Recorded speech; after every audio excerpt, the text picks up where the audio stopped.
é que vocês estão? No vídeo de hoje eu trago pra vocês a minha festa de aniversário. Mentira! Na verdade hoje é o meu aniversário, dia 16 de abril, mas eu trouxe o meu bolo de aniversário, gente. E eu ensinei tudo nesse vídeo como é que eu fiz. E é muito bom. Então se você quer aprender, não se esqueça de se inscrever aqui no meu canal. E hoje eu faço 31 anos e...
Eu gosto de colocar essência de baunilha, né? Mas aí fica a critério de vocês, tá, gente?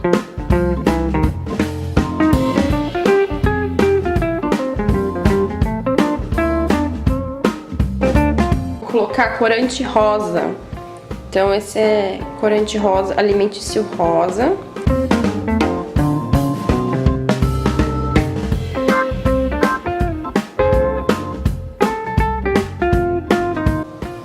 Eu vou colocar agora as claras em neve.